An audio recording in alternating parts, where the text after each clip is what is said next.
Dans l'épisode précédent, le monde sombrait peu à peu dans le chaos à cause de l'invasion démoniaque. Feng fut le dernier de toute sa classe à s'éveiller, mais au malheureux la chance sourit enfin quand le même pouvoir obscur, lequel cherche à détruire l'humanité à travers les démons, naquit en lui.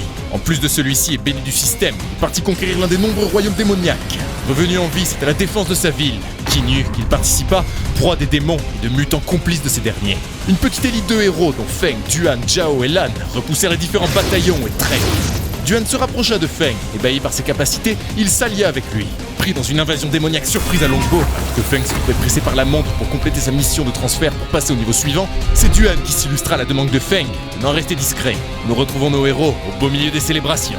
Le maire s'excusa illico presto. En voulant assurer la protection de la population de Longbo, tout ce qu'ils avaient réussi à faire était de primo, échouer, et deuxio, mettre leur sauveur, leur héros même, dans une mouise noirâtre. Ces excuses en grande pompe mirent Feng un peu mal à l'aise. Et surtout qu'en réalité, tout ce merdier, c'est un peu de sa faute. Mais ça, il comptait bien se le garder. Le maire, cherchant à s'excuser en bonne et due forme, ordonna à l'un de ses agents municipaux de lui ramener le parchemin de vol, celui qu'il venait d'acheter, pour le remettre à leur grand sauveur en guise d'excuse. Les parchemins de vol, ça, c'est pas quelque chose de bien commun dans le coin. Même s'ils ne sont qu'à usage unique, ils permettent de se déplacer rapidement sur de courtes distances. Le maire Dongmin força un sourire. Il aimerait formuler une demande délicate à Feng et Duan. Avec tout ce désordre récemment, il souhaiterait qu'ils puissent tous deux passer quelques jours à Longbo. Ça serait mentir que de dire que leurs forces défensives sont suffisantes. Alors, ça embête Feng de décliner, mais pour le coup il lui avoue que ça va pas être trop possible. La mission de changement de classe ne dure que 3 jours. S'il la rate, la première mission de transfert ne sera jamais complétée. Deuxième coup de pression. Est-ce qu'il croit qu'il n'a que ça à faire ? Dongmin fondit en excuse, concédant que c'est leur faute, et qu'ils ne peuvent pas reposer indéfiniment sur une aide extérieure. L'employé de mairie revint alors, coffret du parchemin entre les mains. Le maire ne fit pas que tendre celui-ci à Feng, non, il lui offrit en plus la carte noire suprême de la Banque Centrale des Aventuriers. Une carte qu'il peut utiliser dans n'importe laquelle des banques à l'échelle nationale. Un simple signe de reconnaissance de leur part, plaida-t-il. La carte noire de la Banque Centrale des Aventuriers, c'est pas quelque chose que Feng pouvait ignorer. Celle-ci ne remise qu'à une poignée d'individus triés sur le volet, leur accordant divers privilèges. C'était plus si étonnant pour Feng que le maire Dongming soit en mesure de s'acheter quelques parchemins de vol. Pour se permettre d'octroyer pareille carte, il devait disposer d'un statut qu'il n'aurait soupçonné. Il remercia monsieur le maire, lequel espérait que cela compenserait ses quelques boulettes. Surtout, il espérait aussi que cela lui permettrait de quémander leur aide en cas de crise à Longbo à l'avenir. Il suggéra l'idée à leurs 2 héros du jour. Feng accepta du moment qu'il a le temps. Tous, du maire aux aventuriers, aux quelques officiels présents, exultèrent de joie. Longbo était sauve, et pour longtemps. Duan et Feng prirent leur envol, le contretemps en avait valu la chandelle. À Kinyu, au temple de transfert, le groupe de Yue pouvait se réjouir. Non seulement celle-ci, mais aussi Zhao Cheng étaient bons pour leur second transfert. Un sifflement grave, lointain, sortit la belle de son flegme caractéristique. 2 rayons de mana filèrent par-dessus le groupe d'aventuriers. Des sorts de vol, il n'en faisait aucun doute. Yue se figea, prise d'un mutisme profond. Alors perdu dans ses pensées, Cheng lui demanda ce qu'il y a. Les 2 flèches de mana qui venaient de passer au sein de l'une d'elles. Yue avait bel et bien cru voir Ningfeng. Cheng devait se retenir de rire. Le parchemin de vol coûte plus que tout ce minable avait pu accomplir au cours de sa vie. C'est pas un gland comme Ningfeng qui allait bien se payer ça, enfin. Puis, surtout, ajoute-t-il, il venait tout juste de s'éveiller. Qu'est-ce qu'il pouvait bien fabriquer au temple de transfert ? Son ton dégradant à l'encontre de Feng commençait sérieusement à taper sur les nerfs de Yue. Elle lui jura que la prochaine fois qu'il salira son nom, elle lui fera regretter ses paroles. C'était une humiliation de plus pour Cheng qui ne supportait pas qu'elle le considère moins que Feng. La clerc du groupe du Lion leur demande à propos de leur quête de 2e transfert. Cheng l'avait passablement mauvaise. Celle qu'il avait n'était que de niveau A. Il n'y avait pas eu de niveau S. Le berserker voulait le réconforter, une quête de niveau A, c'était déjà bien. Le niveau S est réservé à une élite de petits chanceux. Surtout que réussir son 2e transfert à 18 ans, c'est déjà exceptionnel. C'est une supernova que les grandes universités s'arrachent, c'est sûr. Puis, les quêtes de niveau A sont pas si courantes que ça non plus. Oui, bon, faut pas en faire des caisses non plus, hein. La clerc se tourna vers Yue, les étoiles dans les yeux, et lui demanda ce qu'il en était pour elle. Rares furent les fois où la déesse Yue parut aussi abattue. Le silence s'invita, marqué d'un sentiment d'inquiétude chez ses camarades. Ils la savent peu bavarde, et son expression laissait présager du pire. Aurait-elle pu recevoir une quête en dessous du niveau C ? Au moins, ça faisait une petite revanche pour Cheng. Le fameux prodige dont on vante le génie à longueur de journée pouvait aussi souffrir de malchance. Le niveau de la quête influence directement les bonus d'attributs et le déverrouillage de compétences une fois accompli. Si c'était ce qu'il pensait, elle allait perdre une bonne partie de son avance. Profitant de la situation, il joua les hommes forts. Elle ne devait pas être trop déçue. Si l'avenir lui réservait encore d'autres malheurs, elle allait pouvoir compter sur lui pour l'aider. Enfin, il devait quand même concéder, mais il se le garda pour lui, que se prendre une mission de niveau C, c'est un sacré ralentissement. Yu avait vu clair dans sa mascarade. S'il n'était là à geindre pour avoir récupéré une mission de niveau A, pourquoi devrait-elle se plaindre d'en avoir eu une de niveau S? Les 4 membres du groupe du Lion n'en revenaient pas. La Claire lui demande pourquoi elle ne leur a pas dit plus tôt. Parce que sa situation n'est ni plus ni moins qu'une première historique. Sa mission débloquée, une classe secrète, un corps jamais vu. Ça ne devrait même pas être possible. La classe de quelqu'un est déterminée à l'éveil. Cheng n'avait jamais entendu parler de classe secrète qui s'obtient via la mission transfert. Il lui demande si elle est bien sûre de ce qu'elle dit. Au sein du temple de transfert, il lui attendait de recevoir sa mission quand, enfin, le système lui annonça avoir détecté que l'aventurier dispose de la clé, l'emblème d'avant-garde, lequel lui permet de faire évoluer sa classe originale, Archer éclair, en nombre de l'avant-garde. La mission de transfert allait s'ajuster en fonction de cette singulière variable. Il suffisait à Yue d'accepter. Mais avant, bien avant ça, il n'y aurait jamais dû y avoir telle interface. L'emblème d'avant-garde, c'était ce que Feng lui avait offert. Elle se doutait qu'il ne lui aurait pas offert quelque chose d'inutile. Mais de là à ce que ça ait pareil effet, elle s'en doutait déjà, mais Feng lui cachait quelque chose. Une opportunité en or. Elle accepta sans une once d'hésitation. Mais dehors, la tsundere arborait une expression bien plus froide, alors qu'elle cherchait à faire sens de tout ça. La Claire lui demanda si prendre pareille décision sans consulter quiconque n'était pas un peu prématuré. Cheng se mit à beugler comme un singe. Honte de l'avant-garde, il n'en avait jamais entendu parler. Alors c'est qu'il devait y avoir un problème avec le système de transfert. Elle pouvait au moins ruiner sa vie. Tout ça c'était juste pour la faire abandonner cette quête. Aussi glaciale que jamais, Yue confia à ce cher Cheng qu'elle apprécierait qu'il garde son esprit auprès de ses oignons. Mais celui-ci rétorque qu'il dit ça pour elle. Alors pourquoi pareille réaction? Y a pas plus bienveillant que lui? La bonne blague.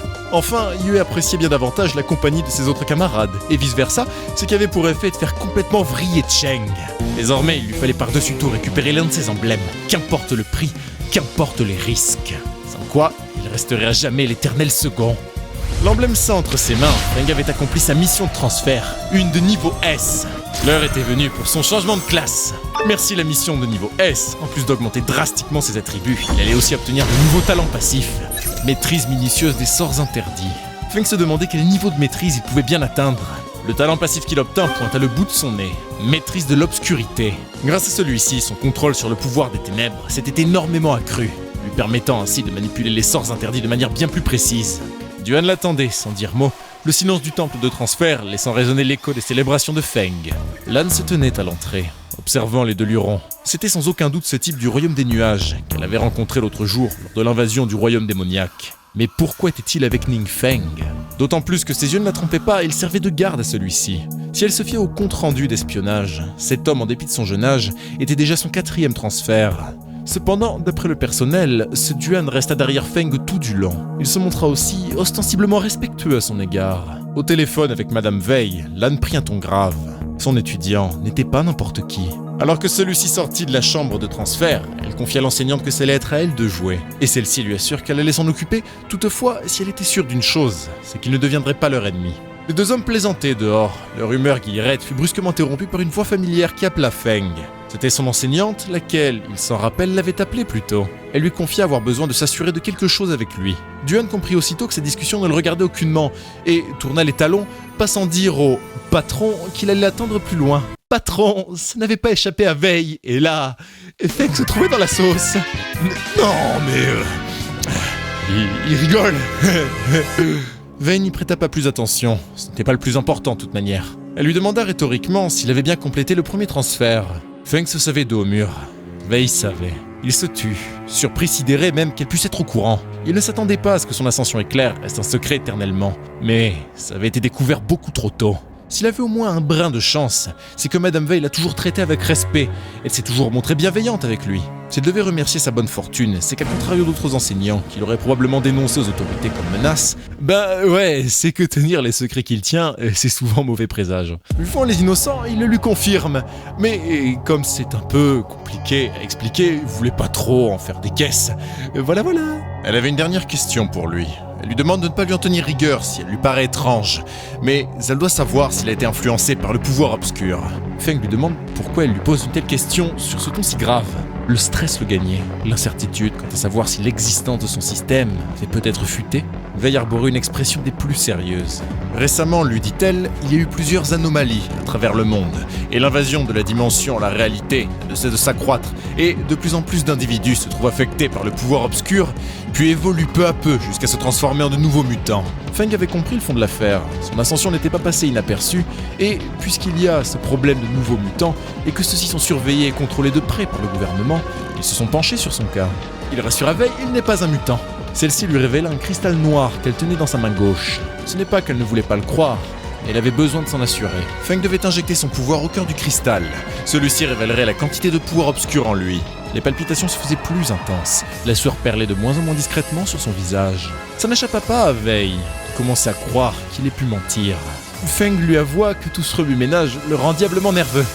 Un simple toucher, la scintillation éclair eut à peine le temps d'arriver aux oreilles de l'enseignante et de l'élève que le cristal n'éclata violemment. Mais ça c'est fait. Veille s'attendait à tout, même au pire. Mais pas à ça. Du coup, ça veut dire quoi quand la pierre éclate? C'est une question étonnamment valide. Un cristal de démon, c'est le nom de la pierre qu'avait confié Lan à Veille. Ils ont été appelés ainsi pour leur hypersensibilité au pouvoir obscur. Les autorités l'utilisent pour détecter des mutants. Ça devait vouloir dire... Oui, elle avait vu le cristal réagir au pouvoir de Lan. Le plus intensément elle tremblerait, le plus de ce pouvoir maudit se trouverait en Feng.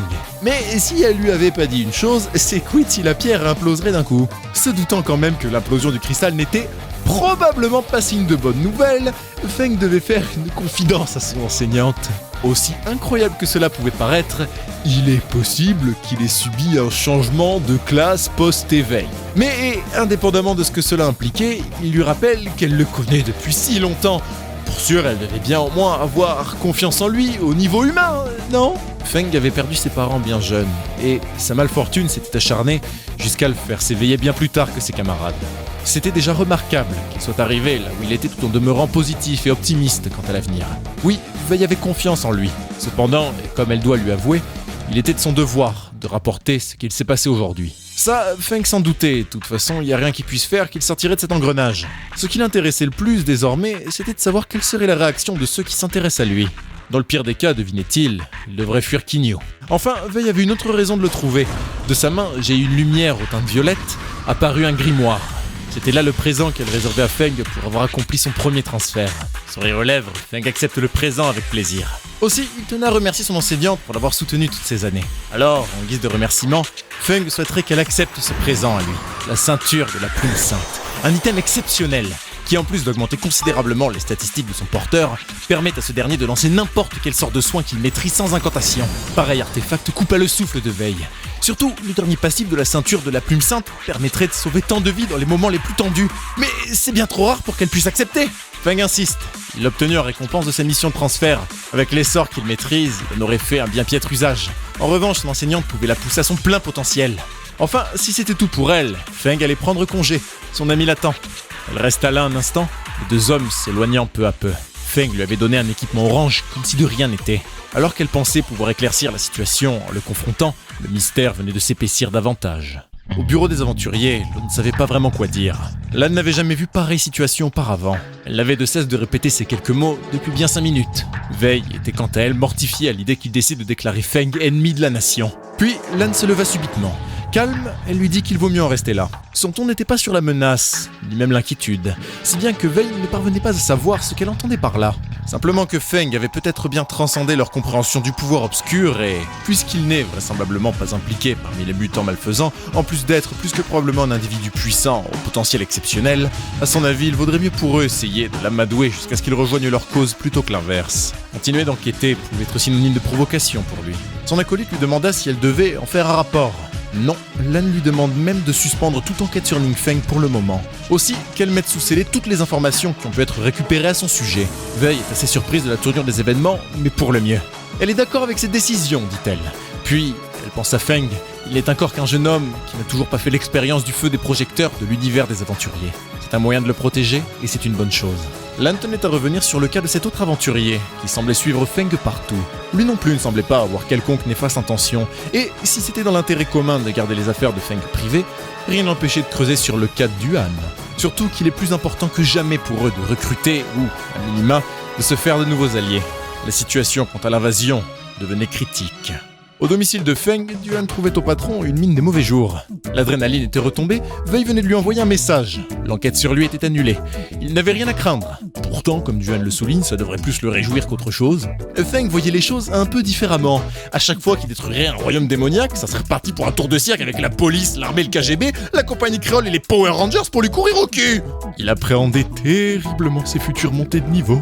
Duan s'enfouit dans son silence. Les craintes du patron étaient à l'opposé de celles du petit peuple auquel il appartenait, incapable de comprendre. Il était tout autant pour le soutenir, et il s'en voulait. Ah ouais, non, mais dans le malentendu, 10 sur 10. Mais du coup, ça lui donnait une idée. Est-ce qu'il ne vaudrait pas ainsi mieux pour Feng de monter de niveau dans des royaumes démoniaques qui ne sont pas listés officiellement? Koi, Feng lui demande d'élaborer. Duan lui confia qu'il ne devait pas être sans ignorer que, récemment, il y a eu pléthore d'anomalies à travers le monde qui ont résulté en l'ouverture de bien des royaumes démoniaques. Parmi eux, certains sont sous l'égide de quelconque autorité locale et présente dans la région, mais dû à leur manque de moyens, nombreux d'entre eux sont contrôlés par des forces démoniaques. En effet, ça sonnait comme la solution idéale pour Feng. Il demanda à son acolyte s'il disposait d'autres informations sur ces autres royaumes démoniaques. Pour l'heure, il connaît l'emplacement de 2 d'entre eux, mais il lui assure être en mesure de pouvoir en localiser de nombreux autres au besoin. Feng le remercie, il allait se reposer sur lui pour en trouver bon nombre. Il commençait à bénir la présence de Duan à ses côtés. Enfin, mis à part, il comptait dès le lendemain faire bon usage de la carte noire offerte par Dongmin. Il avait bien besoin de souffler, autant que merci l'évolution des sorts interdits, il ne risquait pas de prendre du retard sur ses congénères. Pas de sitôt en tout cas. C'est à l'hôtel express de Kinyu que logeait Duan.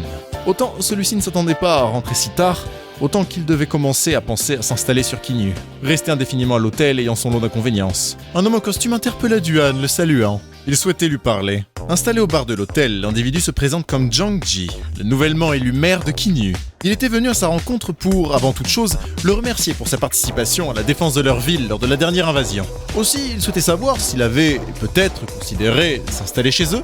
Direct, bien plus que le petit politicien zigzagant autour des faits, oui, c'était prévu pour Duan. Zhang s'en réjouit, Kinyu félicite l'arrivée d'aventuriers aussi forts que Duan, et s'assure d'accommoder ces derniers au meilleur de leurs capacités. Aussi, il tenait à lui confier une carte rarissime, une qu'il ne réserve qu'aux meilleurs aventuriers de Kinyu, leur accordant nombreux privilèges. Surtout, si Duan pouvait avoir besoin de quoi que ce soit, Zhang tenait à ce qu'il sache qu'ils s'y plairont en 4 pour l'assister. Ce n'était pas le premier à essayer de mettre le grappin sur Duan. Nombre de ses confrères, maires et élus locaux de villes voisines avaient déjà essayé en vain de le recruter. Kinyu n'était peut-être pas le trou du cul du monde, et c'était pas non plus Paris-Madrid-Londres. Duan accepta la carte, présent implicite le faisant rejoindre les forces de Kinyu. Il remercia dûment monsieur le maire, lequel lui serrant la pince avec ferveur, insistant que c'était bien normal. Au fond, Duan pensait surtout à ce que Feng pouvait tirer de son rapprochement avec la mairie de Kinyu. C'était que gagnant. Du côté de Zhang, ça leur faisait un aventurier du 4e transfert pour défendre Kinyu. C'est Lan qui était derrière son déplacement et ont suggéré à la mairie de se rapprocher de Duan. Il n'était cependant pas au courant pour le canning Feng. Ça n'avait pas grande importance, chacune des 3 sphères, Kinyu, Feng et Duan, ainsi que le bureau des aventuriers, étaient tous gagnants. Quoi qu'il en soit, le maire lui dit qu'il allait travailler aussitôt pour lui trouver un logement digne de ce nom. Duan, placide jusqu'au bout, le remercie. Cette espèce d'énorme déchet, probablement un abonné de Panilicic, soyons honnêtes, se taper ses meilleurs games sur League. Sacrebleu. Vu l'heure, Feng s'imaginait qu'il valait mieux en rester là pour ce soir. Mais il fut surpris de voir que son groupe de classe était encore actif à pareille heure, et pas qu'un peu. Merci le confinement. Je viens d'avoir un flashback. Personne ne pouvait partir en quête de royaume pour monter leur niveau. Ça comparait ces derniers, tous étaient sous la barre des 30, autant qu'ils s'inquiétaient quant au retard qu'ils allaient prendre. Il y avait cette rumeur comme quoi la déesse Yue avait pu quitter Kinyu. C'était le cas, et d'ailleurs quiconque avait une mission de transfert sur les bras faisait partie des rares aventuriers, même si, pour le premier transfert, autorisé à sortir. Tout ce beau monde s'était éveillé à plus ou moins 16 ans. C'est sûr que si le lockdown continuait un peu trop longtemps, eux, qui avaient pour objectif de rejoindre une bonne université, allaient l'avoir dans le fion. Une chose, Feng ne s'attendait définitivement pas à avoir dépassé tous ses camarades aussi rapidement. Mais enfin, s'en branle. Li Daneng, un des nombreux admirateurs de Yue, crut judicieux de se payer la tronche de Feng en mentionnant à tous que, pendant que s'inquiètent à juste titre, certains glands préfèrent perdre leur temps à jouer comme des gros porcs. Le tout accompagné d'un petit ping pour Ning Feng. Ça faisait un rappel pour celui-ci de passer son profil en privé. Mais enfin, c'est pas vraiment ses oignons, pis l'inquiétude pour le plaisir de s'inquiéter, ça a jamais été du goût de Feng. Wei intervint, pingant Daneng, lui signalant que... ouais, c'est pas ses affaires. Quel régal pour Feng d'avoir le soutien invétéré de son enseignante. Bien fait pour la gueule de ce con, tiens. Puis une nouvelle série de messages attira l'attention de Feng. Xiaobo avait partagé un article faisant écho à l'invasion du royaume démoniaque à travers le monde. La recrudescence de l'ouverture de portails avait de quoi inquiéter jusqu'aux plus intrépides. Certaines villes, il paraît, étaient même entièrement tombées des mains de ces monstres. C'était comme s'ils vivaient la fin du monde. Entre ça et le confinement, ça commence à faire beaucoup trop de rapprochements là. Kinnu s'était pris l'une de ces vagues et il fallait voir ce qu'il restait de la ville. Il paraît que ce qui leur a permis d'éviter la même fin était la présence d'un prodige inconnu qui aurait repoussé les boss de la fissure dimensionnelle. Daneng n'en revenait pas qu'il y avait quelqu'un d'aussi fort chez eux. S'il savait de qui il s'agissait, il écrivit qu'il irait se prosterner devant lui illico. Moins qu'en l'ironie. Enfin, c'était pas tant ça ce qui trottait à l'esprit de Feng, au contraire. Il avait entendu autant de Madame Wei que Duan que la recrudescence des anomalies jetait l'humanité dans la tourbière du doute. Des trucs pompeux quoi, trop pour lui, si bien qu'en fait, il avait pas la moindre idée que c'était si grave. Puis c'est qu'il commençait à peine à profiter de sa vie que v'là, on allait lui ruiner son fun. Ça lui a paru doublement plus dommage qu'il ait laissé filer les saloperies la dernière fois. Enfin, c'est comme ça. Il y avait un certain boss de royaume qui, tout à coup, avait froid dans le dos. Le lendemain, Feng partit comme prévu pour la banque centrale des aventuriers. Yang-Shin avait repris le travail en dépit de ses blessures, desquelles elle récupérait un corps. Ça n'avait pas échappé à sa collègue, Langue de Vipère, qui avoua à cette dernière que de ne pas profiter de ses congés trahissait ses intentions. Yang-Shin lui dit qu'au contraire, elle n'était pas grièvement blessée alors. Elle ne laissa pas patauger bien longtemps, c'était clair qu'elle voulait grimper les échelons au sein de la banque centrale sans considération pour les efforts du syndicat. C'est celui-ci qui lui avait permis de profiter de congés maladie étendus. Yang-Shin voulut s'en défendre, mais en réalité, le sens de cette petite incartade n'avait que pour fond que de rabaisser la jeune femme, condamnée de devoir assister à un voleur qui s'empara du butin d'un 4e transfert. Sa seule chance et une meilleure vie devait sûrement pourrir au fond d'un caniveau, pensait-elle. L'assistante de Feng voulut prendre sa défense. Il n'était pas de ce genre d'aventurier, clama-t-elle. Pourtant, elle lui assura que ce n'était que la stricte vérité. Le patron Wang avait mené une petite enquête sur ce très cher Ning Feng. Il n'était rien de plus qu'un rejeton qui s'était éveillé tardivement, ne tenant qu'une pauvre classe une étoile. Il n'a ni famille ni soutien pour lui financer le moindre équipement. Il ne fallait pas s'attendre à mieux de la part de pareils individus. Le patron Wang conclut son enquête quand il apprit que ce même 4e transfert avait retrouvé sa trace chez lui. Elle imagine que Yang-Shin est capable de deviner la suite d'elle-même. Ses gloussements cyniques rencontrèrent subitement un cri d'effroi avec le craquement du béton et les rayonnements magiques obscurs du sort. Humiliée, tombée à la renverse, Feng lui avoua qu'elle avait le don de lui faire perdre son calme. S'il y a bien une personne dont elle n'entendait pas la venue, c'était bien un revenant comme lui. Il lui assura ne jamais avoir eu à croupir au fond d'un caniveau, pour reprendre ses termes. Cependant, elle se montra d'autant plus vindicative devant celui qui utilisa des sorts offensifs au sein d'une zone neutre. Elle somma aux gardes de l'arrêter. Yang-Shin le supplia de prendre la fuite avant que les 10 gardes n'arrivent, mais Feng la rassura. Tout allait très bien se passer. Ce qu'elle prit pour de l'arrogance ne l'apaisa aucunement. Les forces de la banque centrale sont toutes sauf ridicules. Même un aventurier aguerri ne peut se défaire d'elle comme si de rien n'était. Si elle mettait le grappin sur lui, la situation prendrait un tournant irréparable. Le grondement d'une armée de pas sur le marbre du sol se faisait dangereusement proche. Wang en personne, accompagné des 10 gardes, alla à la rencontre de Feng. Le premier, le visage sévère, souhaitait savoir ce qui lui donna le courage d'agir ainsi au cœur de sa banque.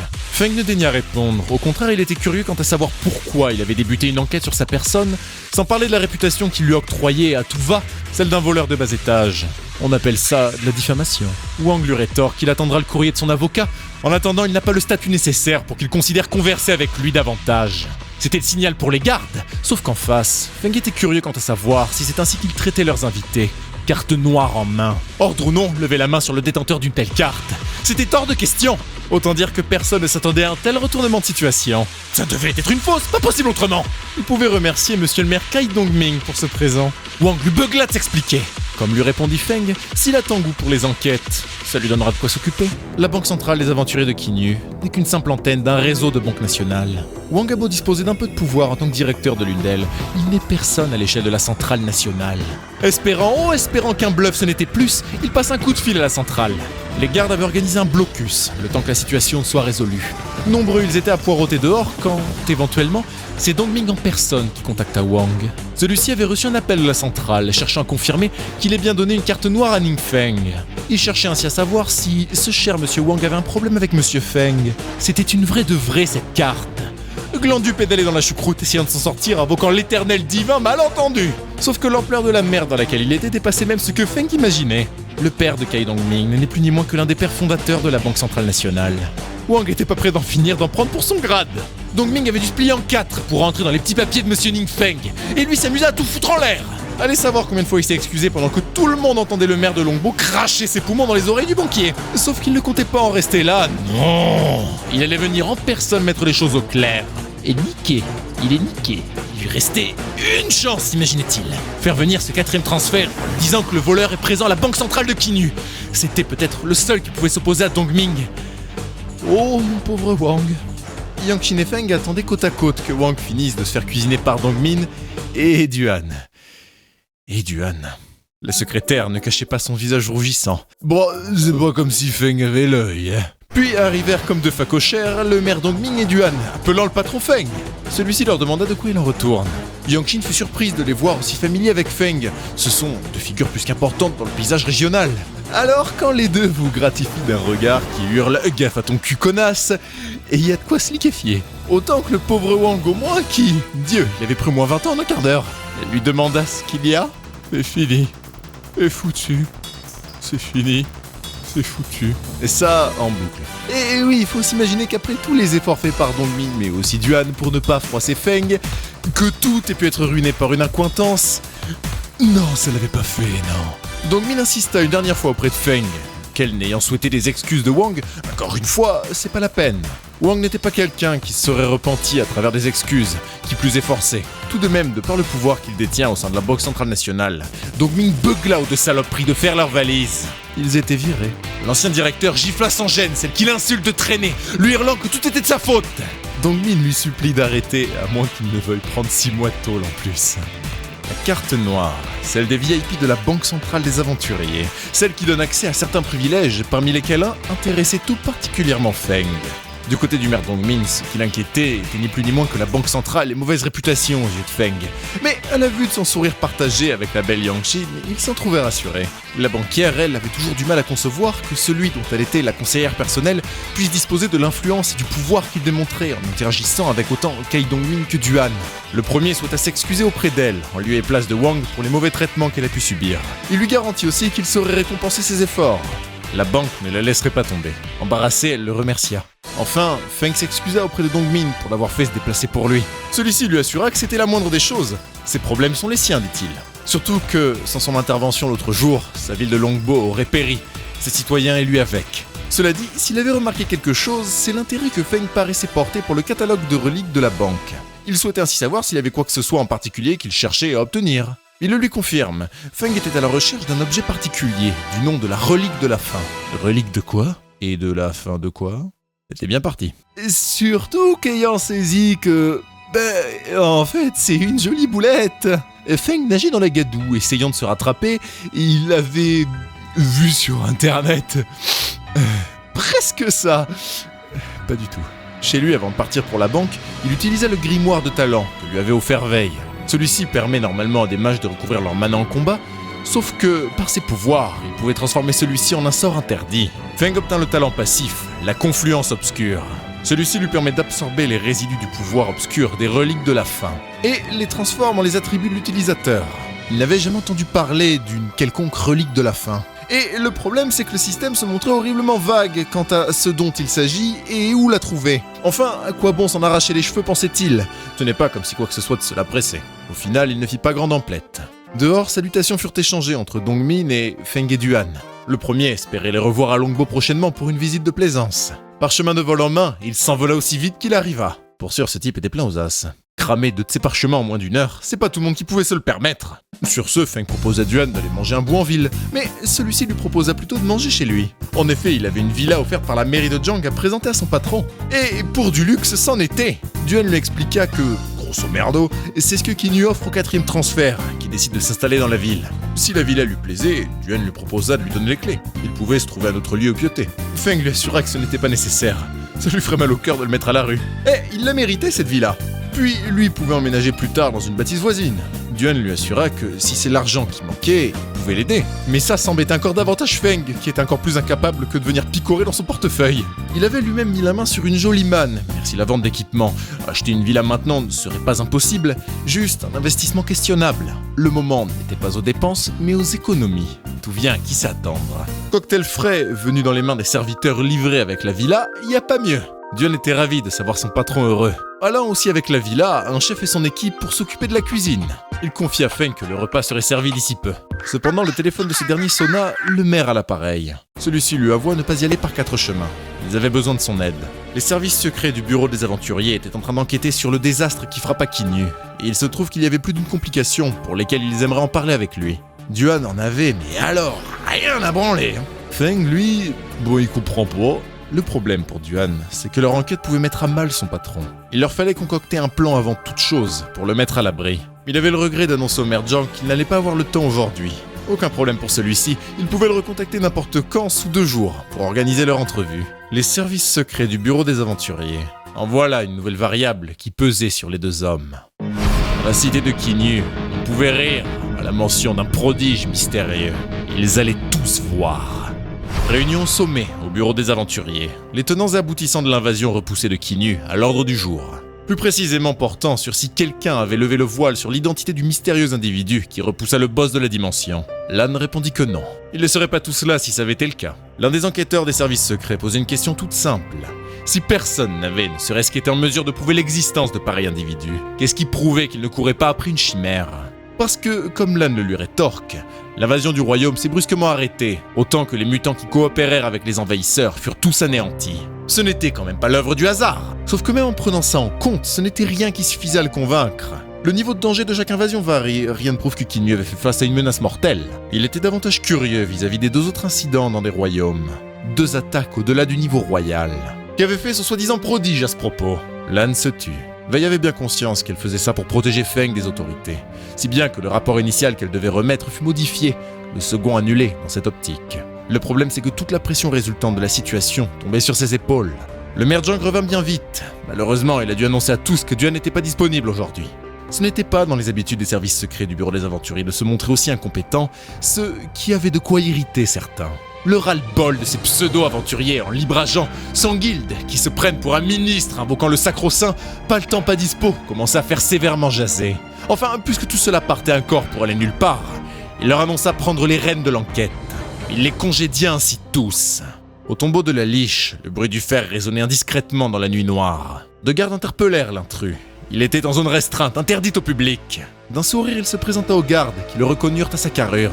C'était ce type du bureau des aventuriers, lequel le révèle être venu dans l'optique de reprendre l'enquête à zéro. Il souhaitait ainsi avoir un droit de passage au cœur du royaume, qu'elle lui fut accordée.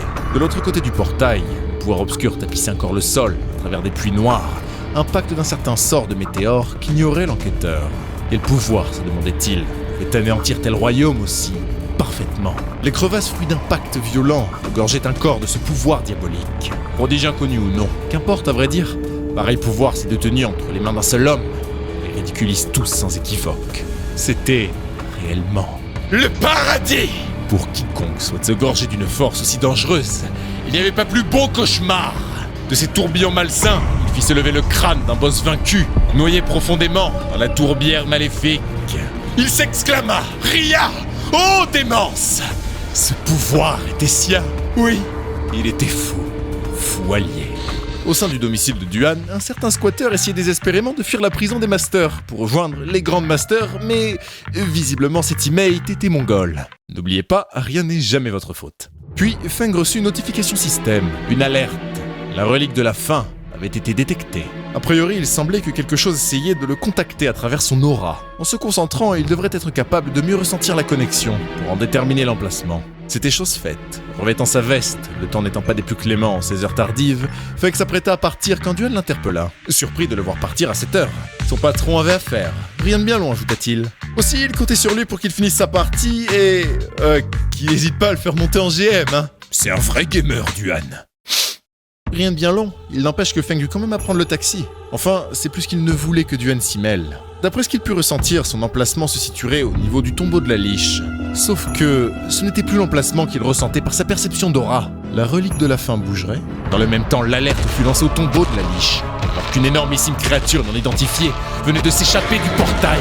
Les 2 gardes étaient mortifiés face à telle créature, laquelle courait fièrement sur son crâne, la tête d'un homme qui prospecta un pouvoir, dépassant de loin, de très loin. Les routes et chemins alentour furent aussitôt barrés, aventuriers chargés de s'assurer que personne ne pénètre au sein du périmètre de sécurité. Le chauffeur se retrouvait bien embêté de ne pouvoir terminer sa course, mais ce n'était pas un problème pour Feng, lequel la lui paya, il allait descendre ici. Cette chose qui paraissait en mouvement semblait s'être arrêtée. Se plia encore et encore, affaiblissant, façant en râle, articulé. C'est sur quoi montaient les membres du bureau de Kinyu, déplacés d'urgence. 3 aventuriers, parmi l'élite de Kinyu, n'étaient pas assez pour s'opposer à la puissance du démon. Lan était incapable de résister.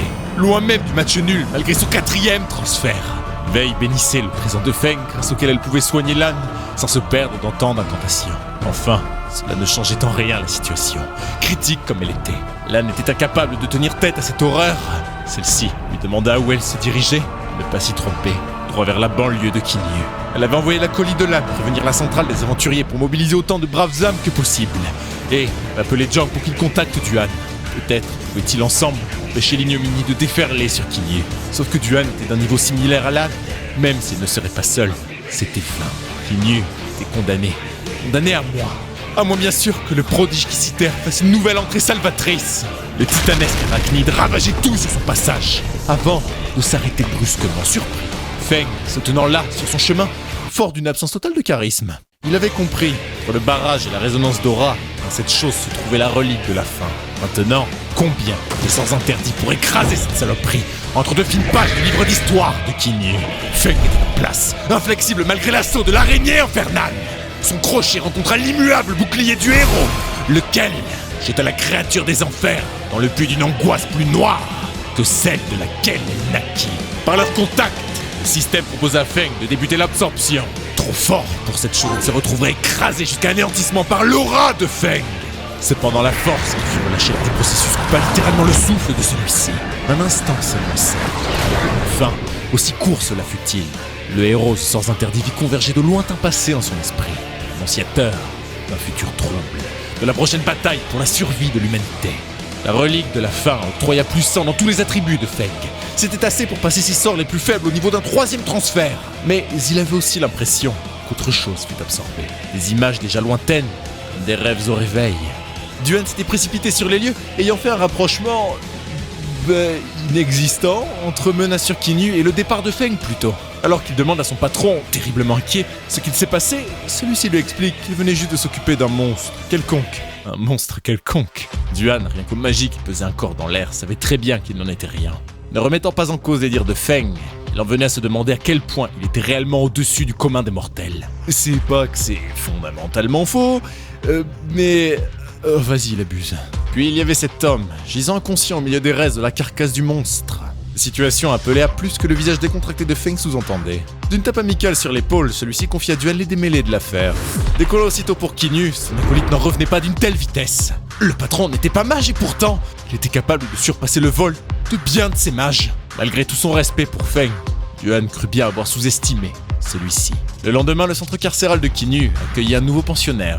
Déchu de ses fonctions, de ses titres, de ses accomplissements passés au sein du bureau des aventuriers, c'est lui qui quêta le pouvoir obscur jusqu'à être consumé par ce dernier avait tout avoué. La reprise de l'enquête ne fut qu'un prétexte pour courtiser les sources du pouvoir obscur. Il perdit le contrôle, puis plus rien. Un trou noir. Il ne se rappelait que d'avoir repris connaissance aux abords du pénitencier. Toutefois, pour Jang, cette affaire ne signifiait qu'une et une seule chose. Il y avait bel et bien une figure mystérieuse qui veillait sur Kinyu. En effet, c'était bel et bien sûr désormais, assura Lan. Kinyu pouvait certainement aborder l'avenir avec davantage de certitude que ses voisines. Jang s'enquérait auprès de Duan, lequel ramena l'ancien fonctionnaire corrompu. Quant à s'il avait peut-être vu ce grandiose aventurier gardien de leur paix, celui-ci répondit par l'affirmative à la surprise de tous. Il avait en effet eu l'honneur de le voir. Jang lui demanda ce qu'il les présente. Si ce mystérieux génie a comme volition de protéger Kinyu, il est de leur devoir de l'accommoder du mieux de leur capacité, qu'importe ses désirs. Au regret de leur annoncer, Duan se doit de respecter sa volonté, soit de demeurer dans l'ombre. C'était là le souhait de cet homme. Il vaudrait mieux abandonner l'idée de lever le voile sur son identité, leur confia-t-il. Ils avaient réfléchi à ce plan, Ling Feng et lui, pour garder son identité cachée. Lui, Duan, est justifié dans son intention de garder silence, puisque désormais rédisant de Kinyu, il serait contre son intérêt de divulguer l'identité du protecteur de la cité. Le froissé serait risqué de le perdre, et ça, personne ne prendrait ce risque. En effet, l'air désemparé du maire en disait long, surtout qu'il craignait que d'autres puissances plus influentes ne le flattent jusqu'à le faire quitter Kinyu. Duan le rassura à ce sujet. Cet homme a des proches résidents ici, qu'elle, il n'abandonnerait pas. En d'autres termes, il n'y a pas lieu et place à l'inquiétude. Toutefois, il a été clair sur le fait qu'il ne tient pas à être dérangé. Lan et Wei firent le même rapprochement, pas directement auprès de Feng, mais croyaient plutôt que cette figure était un proche de celui-ci, de la présence de Duan aux côtés de ce dernier, et le pourquoi du comment au fait qu'il lui voue un respect démesuré. Les deux hommes avaient minutieusement planché sur ce plan, et, sans doute, tous étaient arrivés aux conclusions attendues. À son domicile, Feng cherchait à faire sang des images qu'il vit, et qui s'étaient mélangées à son esprit lors de l'absorption de la relique de la fin. En réalité, s'il a bien compris, il ne s'agissait pas d'une relique de la fin, mais d'une catégorie de ces dernières. Il en aurait simplement absorbé une parmi de nombreuses autres. Celle-ci avait été laissée derrière feu les rois démons des royaumes secrets, dans les tréfonds de l'essence du pouvoir obscur. Les images qui lui étaient apparues étaient des fragments de souvenirs de ces rois démons. Le truc, c'est que ce n'était pas vraiment dans ses plans de devenir l'un d'entre eux, sauf qu'il n'aurait pas été enjoint par le système pour les récupérer s'ils ne lui étaient pas utiles. Puis, ce fut le déclic pour Feng. Certaines de ses visions, y repensant, étaient diablement explicites. Ces royaumes, c'est l'accumulation du pouvoir obscur, voient leur dangerosité drastiquement s'accroître jusqu'à devenir le vecteur de la fin du monde. Plusieurs de ces images semblaient se répéter pourtant. Elles étaient toutes uniques, à différents degrés. C'était tant de grandioses affrontements qui virent l'humanité périr. Différents cours du temps dans lesquels elle échoua toujours à se défaire des chaînes du destin. Un destin qui, s'il lui fut révélé, en contraste avec tant de ces aventuriers condamnés à aspirer éternellement au 5e transfert, fléau du monde qui peine à trouver ses prodiges, alors il devait être la variable choisie pour enrayer la promise fin du monde.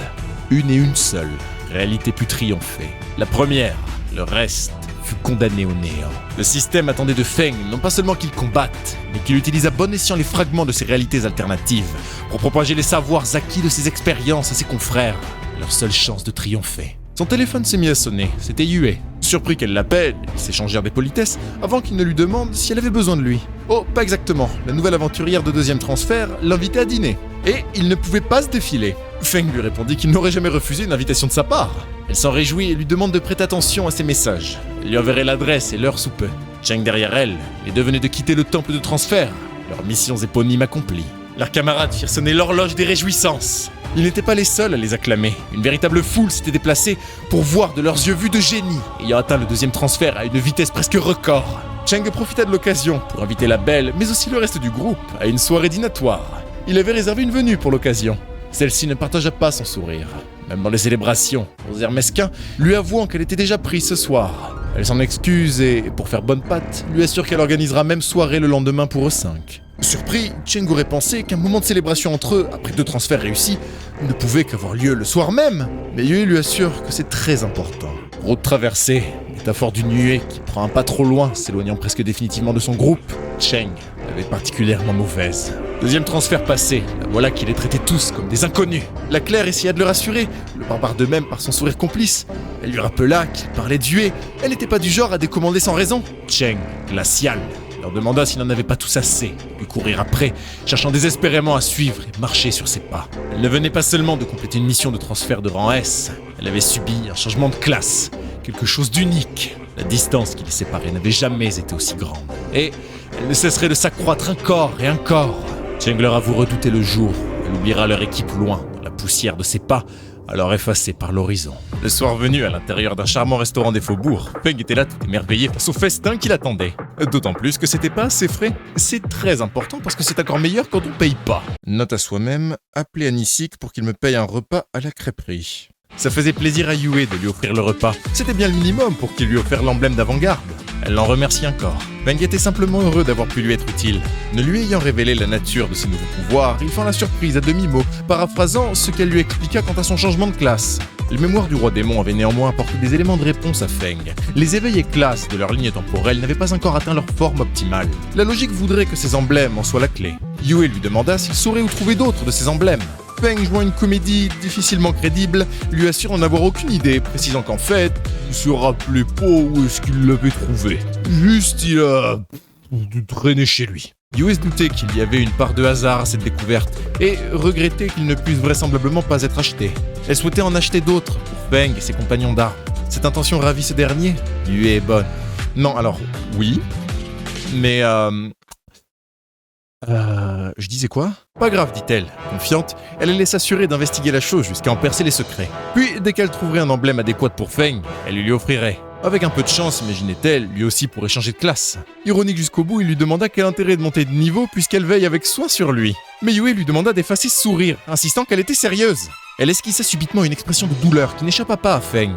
Yue s'était blessée, mais rien de grave, alors qu'elle venait à bout d'une mission. Ça surprit Feng pour le coup. Yue n'était pas du genre à jouer les imprudentes. D'autant plus quand on parle de conquête de royaume. Mais surtout, il fut étonné qu'elle ne soit pas allée faire soigner la blessure. Elle lui assura qu'au contraire, elle avait bel et bien reçu des soins. Mais la mission de rang S ne fut tout sauf mince affaire. Les dégâts du boss substantiel avaient laissé leur marque et il lui fallut du temps pour récupérer pleinement. Feng resta muet, contemplant à quel point les missions de rang S peuvent être ardues pour les autres. Son téléphone le sortit d'une discussion risquant plus de lamentation que de célébration. Un appel d'un numéro inconnu. Décrochant, estimant les probabilités qu'on essaye de lui vendre une machine à laver en panne à environ 50%, l'individu de l'autre côté du fil ne s'annonça pas. Plutôt, il demanda sur un ton sévère, dur, si Ning Feng était bien à l'appareil. Celui-ci, sentant la machine à laver s'éloigner au profit des emmerdes, répliqua voulant savoir qui c'était. La réponse fut sinistre. Il n'avait pas besoin de le savoir. Tout ce que cet individu cherchait à connaître n'était autre qu'où et comment il obtint l'emblème. Aussi, il enjoignit Feng à ne pas jouer les abrutis, lui assurant qu'il savait, au pluriel, où il habite. C'est bien, lui aussi sait où il habite. Il raccrocha en légende. Yue lui demandant qui c'était, rien de plus qu'un type menaçant à mourir, cherchant à savoir d'où provenait l'emblème. Mais rien d'intéressant, grosso merdo. Se sentant coupable, elle lui assura qu'elle n'en avait pourtant dit mot à personne. En dehors de son groupe. Mais avant qu'elle ne finisse, Feng tint à ce qu'il ne s'attarde pas là-dessus. Ils avaient un repas à profiter. À peine une bouchée prise, la sonnerie fut de retour. Cette fois, ce fut directement les menaces. Adjurant à Feng que s'il venait à raccrocher, ça commençait à lui taper sur les nerfs. Raccrochant une nouvelle fois, ils n'eurent plus à entendre X ou Y intimidation, appréciant ainsi un de ces moments devenus si rares, passés ensemble. Toutefois, à ces appels inquiétants, la belle ainsi souhaita-t-elle s'assurer que Feng comptait bel et bien rentrer seule. Elle pouvait le raccompagner et s'assurer qu'il n'y ait personne pour lui tendre un guet-apens. Feng apprécie son inquiétude, mais, sourire rassurant, se le montrant tout autant, sûr et certain. Il allait rentrer et se pieuter en toute quiétude. C'était pas un peu de harcèlement téléphonique qui irait lui ruiner sa soirée. Les deux bougres se séparèrent, se promettant de refaire ça à l'occasion. Ce n'est qu'une petite vingtaine de minutes plus tard que Feng retrouva son domicile. Clé dans la serrure, tournée, porte poussée, le bâillon béant, il revint à lui à peine eut-il remarqué. Saccagé. L'on s'était introduit chez lui. Des pas lourds, sans discrétion. Ce petit intrépide était enfin rentré. L'intrus trouvé, se laissait bien désirer. Feng, acerbe, voulut s'assurer de l'évident. Demanda rhétoriquement s'il fut bien celui qui eut le déplaisir d'avoir à l'appareil. Précisément, lui répondait-il. Enfin, il crut avoir été assez clair. Ne pas trinquer en heure, on essuie les frais. Opportunité ratée, il ne s'en sortirait pas sans concéder davantage. Feng n'éprouvait quelconque plaisir à jouer avec cet abruti. Il avait deviné que quelqu'un l'avait envoyé. Sourire sardonique n'avait le don de l'irriter que de voir de ses mots un guignol tout juste éveillé se prendre pour tout sauf ce qu'il est. Enfin, pour sûr, il allait s'assurer de lui flanquer une raclée légendaire. L'abri soudaine d'un bond, Von Tak étant mort, Feng évita le furtif assaut et, d'un bref mouvement, punit violemment l'offensive d'un puissant coup de coude droit dans le visage du vaurien. Celui-ci s'écrasa misérablement sur le mur, laissant derrière sa conscience perdue qu'une traînée de sang. D'un coup, autant d'âme sérénité que sieur supérieur avaient gentiment foutu le camp. Les cartes rabattues, Feng le reprit sur son audace quant à exiger du respect de sa part. C'était l'inverse exact. Ce Feng, des informations qu'il avait glanées sur lui, n'étaient pas d'une classe guerrière. Ça aurait dû être impossible qu'il puisse mettre KO son camarade en un seul coup, qui plus est, sans effort. Celui-ci était un assassin 3 étoiles. Feng avait parié sur le gain de plus sur l'ensemble de ses attributs pour cette riposte. Toutefois, il ne s'attendait pas à pareille efficacité. L'accroissement de sa puissance, mais aussi de sa vitesse de réaction dépassait largement ce qu'il avait imaginé. Profitant de cette étrange accalmie, une attaque pour gagner le plus de temps possible et fuir, la situation avait tourné vinaigre, et pas qu'un peu. Il fallut à celui qui se montra si confiant mettre les voiles. Il n'avait pas anticipé telle issue, mais le secours arriverait du balcon. Il bondit loin de Feng. Pas assez vite. Celui-ci n'avait pas prévu de le laisser filer aussi facilement. Primo, il leur ordonna tous les deux, l'autre gland s'étant réveillé entre-temps, de nettoyer leur carnage et, à propos, tout ce qui avait été détruit, ça allait être à leurs frais. Ceux-ci n'étant pas venus avec le moindre écu sur eux, leur équipement valant petit pactole, ils furent condamnés de lui laisser pour payer les dégâts. Feng devinait ne pas pouvoir en tirer bien plus d'eux de toute manière. C'est qu'ils avaient pas l'air d'avoir la lumière à tous les étages. Enfin, qu'importe. Pour l'heure, tout ce qui importait réellement à Feng était de savoir qui les avait envoyés. Zhao Cheng, le bondine avait craché le morceau immédiatement. Celui-ci leur avait fait part du fait que Feng disposerait d'emblèmes, quels qu'ils soient, qui étaient introuvables sur le marché, mais dont il avait besoin à tout prix. Il n'était ni plus ni moins que des mercenaires chargés du sale boulot. Cheng ne les avait même pas pleinement mis au courant de ce que les emblèmes permettaient. En tout cas, ça tombait sous le sens. Lui avait dit n'en avoir parlé à personne. Oui, personne en dehors de son groupe. Puis, connaissant le personnage, c'était que trop peu surprenant. Cela dit, cette fois, Cheng avait franchi le Rubicon, et Feng comptait bel et bien agir en conséquence. Fruit du hasard, il avait dans son arsenal le sort interdit, un dont il n'avait eu l'occasion de se servir. C'était presque s'il l'en remercierait. Le contrôle mental, un talent actif qui s'empare de l'esprit de la cible, laissant son corps comme marionnette du lanceur. La durée du contrôle dépendant de la quantité de mana injectée lors de l'incantation. Ces deux hommes allaient lui être d'une grande utilité. Au final, Cheng et le tank du groupe ne furent que deux à célébrer. Enfin, c'est ailleurs qu'ils avaient l'esprit. Yue n'était pas venu, les autres étaient partis tôt, autant finir dans un bar en bourgade. Mais rapidement, la conversation revint à ses emblèmes. Cheng assura le seul du groupe à être complice de ce dernier dans ses bassesses, qu'incessamment sous peu, ils auraient le fin mot de l'histoire. Son regard n'était pas sans trahir sa malveillance. Il avait de quoi faire comprendre à ce cher Ning Feng que faire la cour à Yue l'amènerait 6 pieds sous terre, sauf si bien sûr il obéissait. Toutefois, une chose inquiétait tout particulièrement son acolyte. Si Yue avait vent de ses manœuvres, Cheng lui rétorqua que s'il devait en être ainsi, soit, il n'était de toute manière pas en mesure de contrôler autant de variables. Cependant, le risque en valait la chandelle. Ce Tang, voyez, était un simplet que Cheng put fort facilement manipuler jusqu'à lui faire croire que ce plan était pour le bien de Yue. Et oui, quel malheur ce serait qu'elle doive les quitter dans un avenir proche à cause de sa progression éclair. Il était de leur devoir de ne pas le laisser s'envoler seul. Enfin, entre nous, on sait très bien que seulement lui, son ego et sa petite fierté qui ne supportait pas d'être relégué au rôle de fier résident de l'ombre du génie, avaient manigancé tout ça.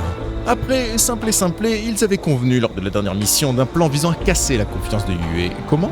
En ratant volontairement la provocation sur le boss par le tank, laissant alors le monstre se jeter sur Yue qui, en temps normal, aurait pu lui asséner un coup fatal de dos, sauf qu'au lieu de paniquer, de leur permettre à eux, enfin surtout Cheng, de prendre l'ascendant au sein du groupe, Yue se démena avec une hargne qui n'avait d'égal que son courage. Elle arriva seule à bout du boss, risquant blessure. De blessure, elle fut affligée. Le plan n'était pas seulement un échec, il témoignait de quelque chose qui était insupportable pour Cheng. De ne pas s'être reposé sur eux, les avait fait passer pour des incapables surtout. Elle n'avait pas confiance en ne pas assez pour se reposer sur ces derniers si quelque chose venait à tourner aussi. Une figure, tapie dans l'ombre de la nuit, surprit les deux hommes. Mais alors que les branches se rangèrent au gré du vent, le clair de lune révélant l'individu, c'était l'un de ces types qu'envoya Cheng, qui lui demanda à l'avenir d'éviter de l'approcher de manière aussi sinistre à l'avenir. Il relégua cette angoisse au loin de sa conscience. Après tout, s'il était déjà de retour, c'était que Feng avait parlé. Pourtant, le mercenaire le coupa. Venait-il de dire qu'il était responsable des blessures de Yue ? Dire que Surprise s'enjoignit impromptu aux machinations de Cheng serait un euphémisme. Mais qui était-il pour se mêler d'affaires qui ne le regardaient pas ? Cheng le remit gentiment à sa place, loin de s'imaginer de la teneur réelle de la situation. Empli d'un pouvoir éclatant, rouge fiévreux, le possédé se saisit du cou de cette proie. S'en prendre à Feng était une chose, mais comploter contre Yue pour satisfaire sa fierté blessée, inconcevable, impardonnable. À travers le corps du mercenaire, Feng leur assura que leur paix serait en sursis éternellement, même après que mort soit survenue. Cependant, il s'assurait que celle-ci ne bénisse pas leurs âmes châtiées. Il libéra le pouvoir obscur sur Cheng et ses complices, embaumant leur corps, gangrénant leur circuit de mana. Ce pouvoir diabolique s'éleva dans les cieux. La corruption de mana de la pourriture s'accéléra jusqu'à détruire leur corps de l'intérieur. Poussière il devint, leurs âmes envoyées au diable. Feng ne laissa aucune preuve. Tous avaient disparu pour l'éternité. Toutefois, cet incident fit réaliser à Feng à quel point sa situation était précaire. Aussi redoutable était-il devenu, rien n'empêchait le fait qu'il résidait dans un complexe immobilier quelconque. Tout le monde, du bon vieillard à la plus infâme saloperie, est allé et venir comme bon lui semblerait. Fondamentalement, Feng ne craignait rien. Et rien qui ne vienne de Qinu, du moins. Mais ce n'était pas pour autant une raison de laisser son domicile vulnérable au premier abruti qui déciderait de venir faire un massacre. Il avait par exemple prévu de plancher sur les mémoires du roi démon. Il se retrouva bien heureux pour une fois d'être un flemmard légendaire. Ça aurait posé plus d'un problème si les intrus de Pluto avaient fait main basse sur ces documents. Une fois pour Feng, il fallait finir de nettoyer le bordel et s'installer chez Duan. La sécurité là-bas serait au top et puis bon courage pour lui deviner présent. À peine arrivé, les péripéties racontaient que Duan était tout feu tout flamme, prêt à purifier l'entièreté de l'entourage de Cheng. Ce n'en était pas la peine, ce type avait un ego tel que c'était bien peu probable qu'il ait comploté avec Dieu sait qui. Surtout qu'il avait infiniment plus important sur les bras. De but en blanc, Feng s'inquiérait auprès de Duan s'il connaissait quelques bons alchimistes. Pas juste bon, à vrai dire, le meilleur du meilleur. Surpris par cette question, il s'imagina que le boss avait ses raisons. Il lui demanda avant tout ce qu'il entendait par là. Bien simplement quelqu'un de particulièrement compétent et idéalement qui ne serait pas lié avec le grand monde des aventuriers, idéalement un indépendant. Des alchimistes. Le carnet de contact de Duan n'en manquait pas. Le hic, c'est qu'ils étaient tous membres de guildes proéminentes, donc pas idéal.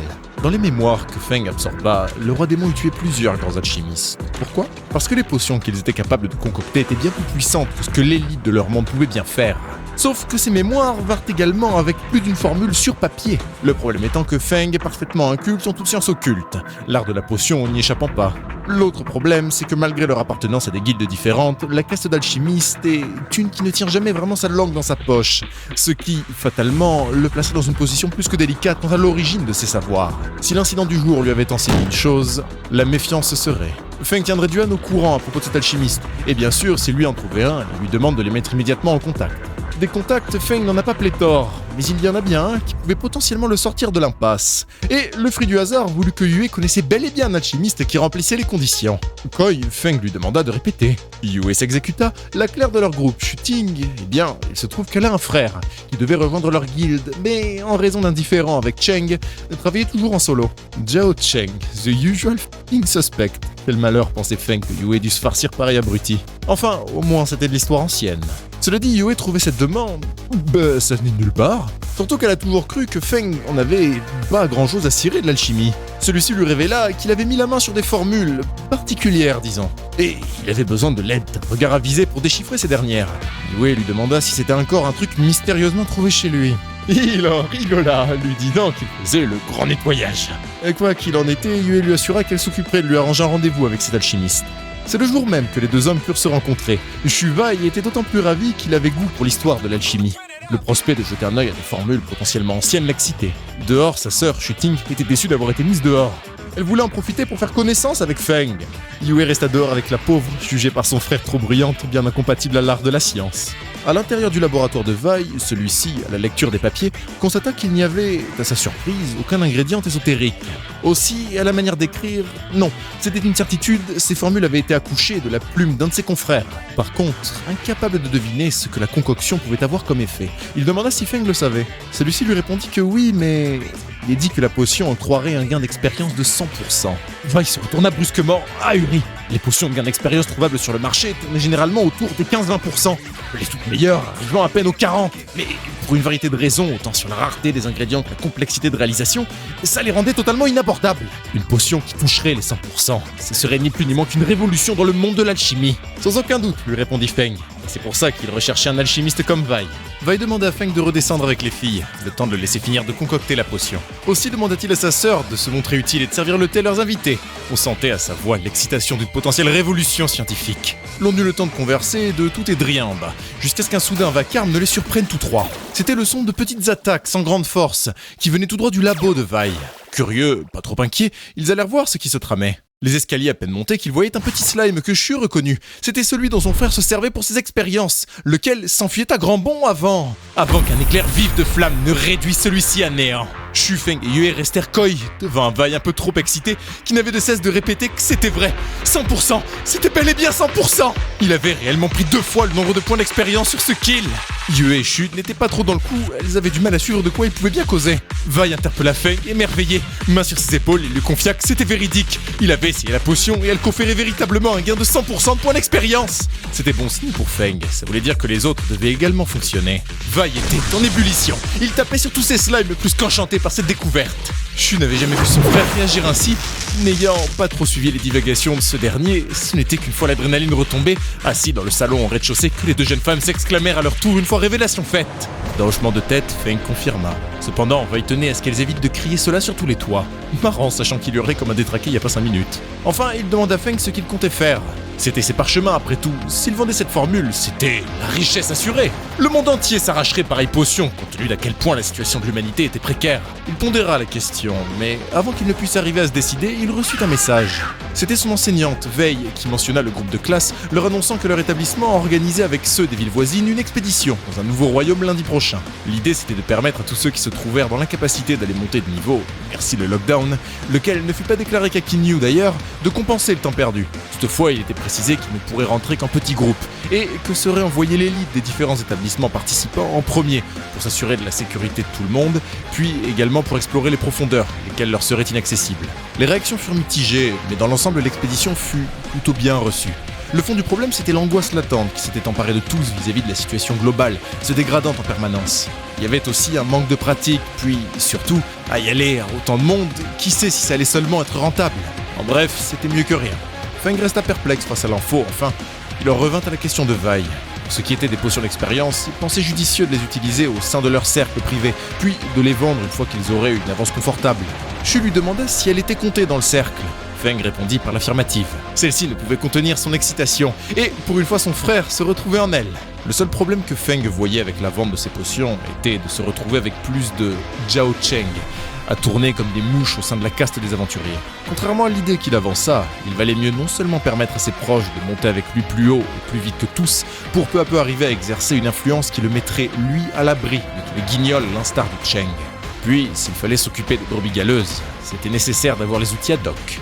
L'influence étant la clé, certainement. Feng se rappela d'ailleurs que le groupe de la Guilde du Lion dans lequel faisait partie Yue avait également un berserker, Jinushi Jiangshu. Lui aussi, il souhaitait qu'il fasse partie du groupe.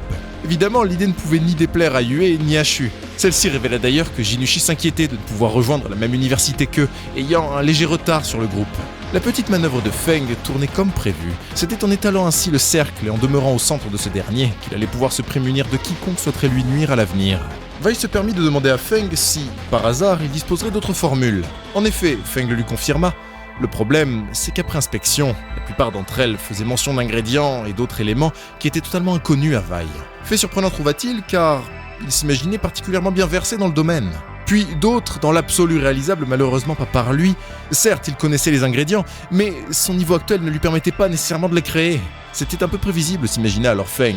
Après tout, ces formules provenaient d'une autre ligne temporelle. Mais le simple fait de pouvoir en utiliser quelques-unes demeurait un net positif non négligeable. Surtout que pourrait évoluer la science une fois ces mêmes formules tomberaient dans le public, jusqu'à ainsi peut-être pouvoir percer le secret de toutes. Yue fit une suggestion. Une fois que Wei aurait fini avec le premier lot de potions, il pourrait appeler Jinushi pour partir pex tous ensemble. Shu exalta au prospect. Feng un peu moins quand il fut convié à venir d'une tape amicale. Il demanda à la belle pourquoi exactement il était invité. Yue devina tort qu'il faisait référence au lockdown et le rassura à ce propos. Kinyu avait communiqué le matin même à ce sujet et avait levé l'interdiction aux guildes d'organiser des expéditions en petit comité pour monter de niveau. Il était ainsi gentiment invité, un peu forcé, à rejoindre leur guilde en membre honoraire. Les trois se mirent alors à discuter les détails, autant sur le nombre de potions nécessaires, quand est-ce qu'elles seraient prêtes, puis sur leur dispo et blablabla, pendant que Feng essayait comme il pouvait de pas venir. Personne ne lui avait demandé son avis en fait. Au final, ils s'étaient mis d'accord, et ils n'ont pas consulté Feng, de participer à l'expédition régionale de lundi. De par la présence de Wei, autant dire que Cheng n'était pas convié. Pas qu'il manquait à quiconque, et puis de toute façon, ça allait être un petit peu dur de le faire venir du coup. Mais ils savent pas encore. Ils partiraient en ligne de front, direction les profondeurs. Le jour venu, Feng, au téléphone avec la belle Yue, lui dit d'être arrivé au point de rendez-vous. Ils allaient passer le prendre pour finir les préparations de dernière minute ensemble, lui dit-elle. Un bus avançait, à l'intérieur duquel les passagers semblaient reconnaître Feng, attendant comme un gland sur le trottoir. C'était le convoi de sa classe, et alors que tout le monde se payait bien généreusement sa tronche, l'on avait cru deviner qu'il allait être la verrue d'un groupe quelconque, puisqu'après tout, personne de leur classe n'aurait voulu de lui. Les moqueries et l'air bon train servirent à calmer le stress et les palpitations avant l'arrivée aux abords de la faille, vers le royaume démoniaque. L'attente allait être longue une fois là-bas, et on la craignait déjà. En effet, la file aux abords du royaume était ridiculement grande, si bien que la classe de Feng parut se décourager aussitôt. L'un des étudiants demanda à leur enseignante quand est-ce qu'il pourrait rentrer. Dans les 2 heures, s'imaginait-elle. Ça faisait drôlement long, fit remarquer une fille, et le truc, c'est qu'étant dans le deuxième groupe, ils ne pouvaient pas vraiment espérer mieux, surtout qu'ils allaient faire partie de la tête du dit groupe 2. Celui qui demanda plutôt le temps d'attente remarqua avec surprise la présence de Ning Feng au sein du groupe de l'ADS. Et surtout, quelle ne fut pas leur surprise à tous de voir Feng pénétrer au sein du royaume avant eux tous. Wei leur expliqua qu'il avait été récemment inscrit comme membre honoraire de la Guilde du Lion, lesquels faisaient partie du groupe d'exploration des profondeurs. Ce n'était pas un endroit qu'il, le reste de la classe de Feng, allait avoir la chance d'explorer. L'on trouvait ça particulièrement présomptueux de la part de Feng, sachant qu'il risquait bien probablement de ne pas revenir en vie. Puis chez d'autres, le somme était monumental. Il y en avait plus d'un qui était convaincu qu'ils auraient pu faire aussi bien, et si ce n'est mieux que Feng, son petit boulot de porteur pour la Guilde du Lion. Oui, ils étaient encore très loin de réaliser ce qu'impliquait la notion de membre honoraire. C'est, je vous le dis, un titre octroyé à un individu extérieur à un groupe qui a accompli prouesse ou acte de bravoure pour ce dernier. Une équipe d'aventuriers interpella le plus véhément, le plus jaloux des fans de Yue, lui demandant si par l'ADS Yue, il parlait de Wang Yue, l'aventurière classée numéro 5 du classement national des supernovas. Les supernovas sont les rookies les plus prometteurs du circuit. Surpris, il confirma en bégayant. Merveilleux, trouva le meneur de ce groupe. Ils avaient bien fait de venir, pensait-il à haute voix. Eux aussi partirent parmi les premiers pour les profondeurs.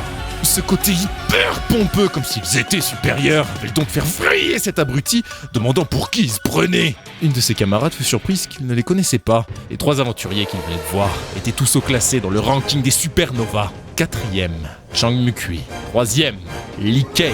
Et surtout, à la 2e place, Gu Yunjo. J'ai absolument pas écrit d'outro, mais je vous remercie énormément d'avoir regardé cet épisode. Je vais très bientôt sortir une suite pour les membres YouTube, donc si ça vous intéresse, je peux que vous inviter à vous abonner. Également, important sur Patreon, je vais bientôt sortir une nouvelle série exclusive là-bas. Mais d'abord, très grosse annonce, d'ici 2 semaines va sortir peut-être l'une des plus grosses productions de la chaîne sur une série absolument fantastique. Donc évidemment, je peux que vous inviter à vous abonner pour ne pas la rater. Aussi, pour ceux qui se demandent ce que vous pouvez trouver sur Patreon, vous avez actuellement disponible 2 épisodes, il y a 1h10 de contenu de ma première série audio. On y retrouve les aventures d'Agon, condamné par son père à suivre l'enseignement du mystérieux collège du Souffre-Jour. Endroit où il découvrira les rouages les plus sombres du monde. Sur ce, c'était Solstice, et je vous dis à très vite pour de nouvelles aventures.